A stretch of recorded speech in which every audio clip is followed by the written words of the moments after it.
아니 마지막이 아닌데 아까 한 얘기 중에 정부에 뭐가 문제가 있다고 그러면서 말을 안 했거든요. 결국은 한번 해보세요. 아무도 뭐라 그러지 않을 테니까 솔직히 한번 얘기해 보세요. 문제가 있으면 네, 고쳐야지. 예를 들면 그냥 좀 직설적으로 말씀드리면 하나 제가 준비한 질문이 더 있어서 저희 스타트업 얼라이언스에서도 기후테크 쪽의 스타트업들 지도를 준비하거든요. 보고서를. 그러면 글로벌 그 스타트업들이 속해 있는 산업과 우리나라의 기후테크 스타트업들이 주로 매진하는 영역이 좀 다릅니다.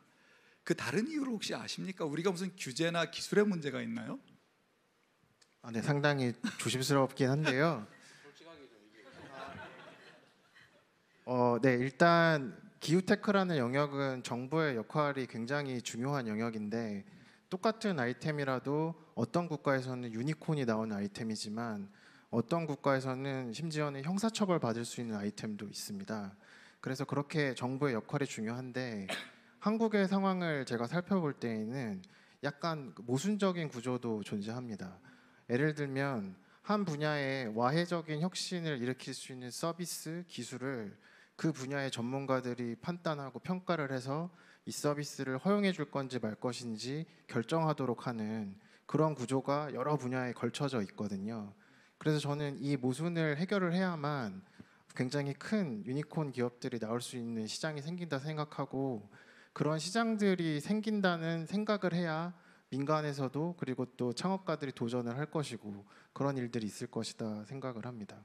그리고 제가 마지막인 것 같아서 한 가지 조금만 더 그렇지는 말씀드리면 않고요. 지아님 계시니까 그렇지만 시간 더 드릴게요. 제 발언이 마지막인 것 같아서 저는 또 소셜 벤처 기업으로 또 이 자리에 앉아 있기도 하기 때문에 그 말씀도 좀 드리고 싶은데요. 대통령께서 사실 대선 전에 성수동에 한번 방문하셔서 스타트업 간담회를 하셨었는데 그때 제가 두 가지 부탁을 드린 것이 있었습니다. 하나는 아닙니다. 하나는 그 실리콘밸리에서 유행하고 있는 창업가 모드를 말씀드리면서 혹시 집권하시게 되면 꼭 창업가 모드로 좀 부탁드린다 그 말씀 드렸던 게 기억에 나고 또 하나는 피츠제럴드 말을 인용을 하면서 위대한 정치인이 좀 돼주십시오 이렇게 말씀드렸었는데 그때 제가 인용했던 말이 두 가지 상반되는 가치를 가슴에 품고 정상적으로 기능하면 위대한 사람이 된다였거든요. 근데 이거를 기업에 좀 비유를 하면 예를 들면은 사회적 가치와 경제적 가치를 동시에 추구하는 기업들도 있는데 이런 기업들이 소셜 벤처입니다. 지금 정부에서 새로운 사회를 구성하고 계시기 때문에 저는 새로운 기업가 정신도 필요하다고 생각하고 소셜 벤처가 그런 역할을 할 수 있다고 믿고 있습니다.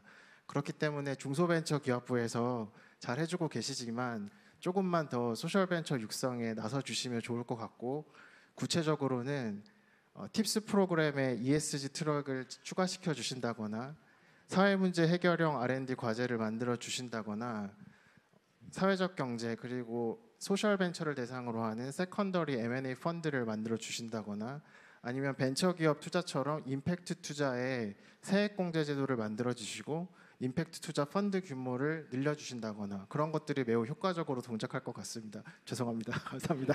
오늘 이 얘기하려고 밤에 못 주무시지 않았어요? 제가 빚쟁이를 얘기 좀 해야 될 것 섭외해와서 같아요. 우리 그 한성숙 장관께서 일거리를 많이 들으신 것 같습니다. 따로 한번 보시든지 제안서를 하나 내가지고 그때도 제가 들어보고 정말 대단하다 이런 얘기했던 기억이 나는데 그 말이 맞죠. 기업 활동이라고 하는 게 반드시 돈을 벌기 위해서 하는 거냐. 뭐 그것도 하나의 중요한 요인이긴 하지만 사람들 사는 목적이 꼭 뭐 돈을 많이 쌓기 위해서만은 아니고 의미 있는 일을 하기 위해서 사는 사람도 많잖아요, 그렇죠? 그게 강력한 동인이 되기도 하죠. 제가 스페인의 협동조합 그 현장을 한번 갔다 온 일도 있는데 이태리 일을 거쳐서 그 협동조합들이 기본적으로는 돈을 막 많이 벌자고 하는 일은 아니지만 그게 불경기에도 매우 적응력도 높고 구성원들의 만족도도 매우 높고 임금 수준도 상당히 높고 그렇다고 뭐 글로벌 경쟁에 부족하지도 않더라고요 보니까. 그래서 그건 정말 고려해야 될 부분이고요.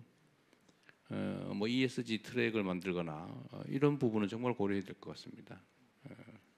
그리고 저는 그런 걸 우리 국민들께도 한번 설명드리고 공감도를 높여야 된다고 생각하는데, 기업이 곧 돈 이건 아니다는 걸 좀 보여주고 싶어요.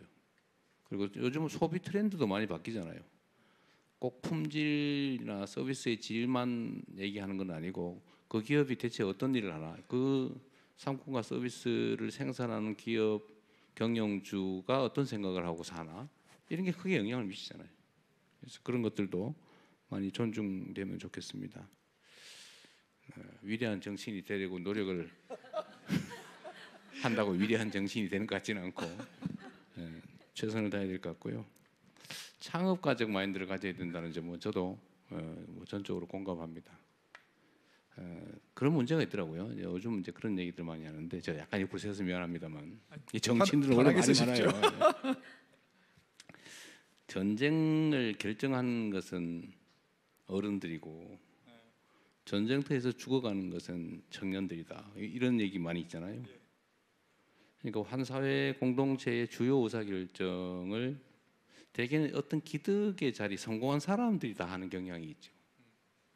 그러나 세상에는 성공한 사람들, 예를 들면 아주 중요한 자리를 차지한 사람들 아닌 사람들이 훨씬 더 많은 건데, 과연 그 의사결정을 하는 사람들이 사회 평균적 생각을 하고 정책 결정, 의사결정에 그 평균적인 입장, 위치를 반영하냐, 쉽지 않죠. 그래서 정치인들한테 언제나 초심이라는 거 하는 걸 지켜야 된다고 많이들 얘기하죠. 쉽지가 않습니다. 위치가 바뀌거든요. 잘 안 보여요. 입력이 잘 안 돼. 입력이 잘 안 되면 출력이 바뀌잖아요, 그죠? 그래서 창업가 정신을 잘 지키도록 노력하겠고, 좀 세부 내용들을 우리 장관님한테 따로 좀 주셔서 정부 정책도 사실 그런 방향을 지향하고 있으니까 몰라서 못하는 거다 이렇게 생각해 주시기 바랍니다. 많이 제안해 주세요. 그리고 마지막으로 저도 마지막일 것 같아서 아니 마지막이 아닌데 아까 한 얘기 중에 정부에 뭐가 문제가 있다고 그러면서 말을 안 했거든요. 결국은 한번 해보세요. 아무도 뭐라 그러지 않을 테니까 솔직히 한번 얘기해 보세요. 문제가 있으면 네, 고쳐야지. 예를 들면 그냥 좀 직설적으로 말씀드리면, 우리가 유니콘 기업이라고 말하면은 잘 회자되는 기업들, 예를 들면 쿠팡, 토스의 비유를 해보겠습니다. 쿠팡이 만약에 이마트에 도전하지 않고 위협적이지 않으면 유니콘이 될 수 있을까요? 토스가 은행에 위협이 안 되고 금융권에 도전하지 못하면 유니콘이 될 수 없지 않을까요? 근데 기후테크 기업, 에너지 기업 이런 곳들은 그런 체계 자체가 불가능한 구조들이 많이 있어서 사실은 이런 구조를 그대로 둔 채 유니콘 기업 육성을 한다고 해도 한계가 좀 크다, 그런 생각을 하고 있습니다. 뭐 예를 들면 독점적으로 뭔가 하고 있는 다양한 분야들이 공공 주도로 하고 있는 영역도 있고, 물론 그것들이 다 이유가 있다고 생각합니다. 그렇지만 그런 분야에 스타트업들이 도전하고 혁신을 만들어내고 위협적일 수 있는 수준까지 비즈니스를 할 수 있는 환경이 주어져야 사실은 그 분야에서도 유니콘이 나온다 생각하거든요. 그래서 저는 민간에 더 많은 기회들이 좀 주어졌으면 좋겠고, 특히 스타트업들에게 그런 기회들이 많이 주어졌으면 좋겠습니다. 아주 직설적으로 얘기하면 네. 한전의 독점 얘기하는 건가요? 얘기해 보세요.